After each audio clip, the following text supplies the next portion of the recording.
ఒకప్పుడు పెళ్లి అంటే నెల రోజుల ముందు నుంచే హడావిడి, బంధువులకు పెళ్లి పిలుపులు ఉండేవి. స్వయంగా బంధువుల ఇళ్లకు వెళ్లి శుభలేఖ ఇచ్చి బొట్టు పెట్టి వివాహానికి ఆహ్వానించేవారు. దగ్గరి వారైతే నెల రోజుల ముందే ఇంటికి రావాలని చెప్పేవాళ్ళు. దూరపు చుట్టాలను కూడా పెళ్లికి 4 రోజుల ముందే వచ్చేయమని పెళ్లి పత్రిక చేతిలో పెట్టి చెప్పేవాళ్ళు. కానీ ఇప్పుడు అంతా మారిపోయింది. ప్రస్తుత కాలంలో అన్ని పనులు ఆన్లైన్లోనే జరిగిపోతున్నాయి. పెళ్లి పిలుపు నుంచి వివాహాలు, రిసెప్షన్లు వరకు అన్ని ఆన్లైన్లోనే. ఇప్పుడు వాట్సాప్ లో ఒక్క మెసేజ్ తో సరిపెట్టేస్తున్నారు. కానీ ఓ మహిళ మాత్రం తన కుమారుడి వివాహానికి తన పుట్టింటి వారిని ఆహ్వానించడానికి చేసిన పని చూస్తే ఆశ్చర్యపోవాల్సిందే. దీంతో ఆమె చేసిన పనికి పుట్టింటి వాళ్ళు జీవితాంతం గుర్తుపెట్టుకుంటుంటే, మరోవైపు ఆమె చేసిన పనికి సోషల్ మీడియాలోనూ వైరల్ అయిపోతుంది. ఓ మహిళ ఏకంగా హెలికాప్టర్ లో వెళ్లి తమ పుట్టింటి వాళ్లకు జీవితాంతం గుర్తుండిపోయేలా సర్ప్రైజ్ ఇచ్చింది ఆమె.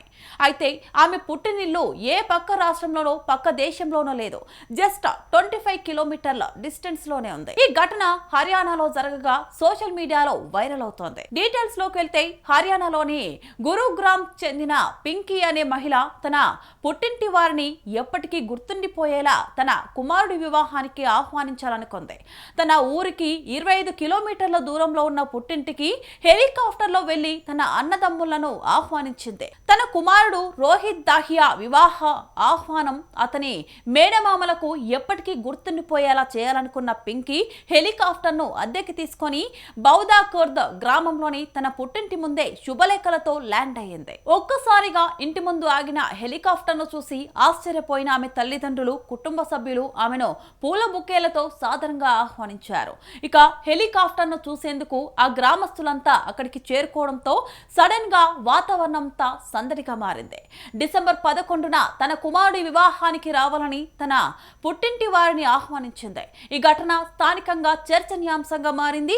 అయితే భారత్ పేరుతో తన కుమారుడి పెళ్లికి ముందు ఒక సోదరి తన సోదరుణ్ణి ఆహ్వానించడానికి వెళ్లడం అక్కడ సాంప్రదాయం.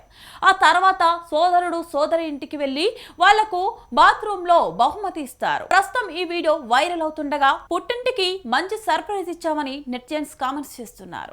ఇక ఇదిలా ఉంటే, గత నెల 27న పెళ్లి తర్వాత భార్యను మహారాణిలా మెట్టినింటికి తీసుకువెళ్లాలని భావించిన ఓ వరుడు ఏకంగా హెలికాప్టర్ ను ఏర్పాటు చేశారు. హర్యానాలో జరిగిన ఈ అపురూప సంఘటన అందరినీ ఆశ్చర్యపరిచింది. పుట్టింటి నుంచి అత్తారింటికి వస్తున్న భార్యకు జీవితాంతం గుర్తుండిపోయేలా ఈ అరుదైన కానుక ఇచ్చి ఆమెను ప్రత్యేకంగా చూసుకున్నాడు. మమత హితేష్ ల వివాహం జరిగింది. ఈ పెళ్లి వేడుక మమత స్వగ్రామం తలవానిలో వైభవంగా జరిగింది. మమతను పెళ్లి చేసుకోవడం కోసం హితేష్ వర్మ ఊరేగింపుతో అత్తగారింటికి చేరుకున్నారు. ఆ తర్వాత అంగరంగ వైభవంగా వీరి వివాహం జరిగింది. బంధుమిత్రులు వారిని ఆశీర్వదించి వెళ్లారు. తర్వాత హితేష్ వర్మ అద్భుతమైన ఆలోచన చేశాడు. భార్య మమతా వర్మను హెలికాప్టర్ లో రాజస్థాన్ లోని తన ఇంటికి తీసుకువెళ్లాలని భావించి ఆ మేరకు ఏర్పాట్లు చేశారు. భర్త మెట్టింటి వారు మమతకు ఇచ్చిన సర్ప్రైజ్ గిఫ్ట్ చూసి ప్రతి ఒక్కరూ ఆశ్చర్యపోయారు. భార్య కోసం ప్రత్యేకంగా హెలికాప్టర్ ఏర్పాటు చేసి అందులో తనను మెట్టింటికి తీసుకెళ్లాడు హితేష్. ఈ సంఘటన నెట్టింట వైరల్ గా మారగా హితేష్ చేసిన పనిని గ్రామస్తులు, నెటిజన్లు ప్రశంసిస్తున్నారు. మొత్తానికి పెళ్లిళ్లలో హెలికాప్టర్లను వాడుతుండడం ప్రత్యేక ఆకర్షణగా నిలుస్తోంది.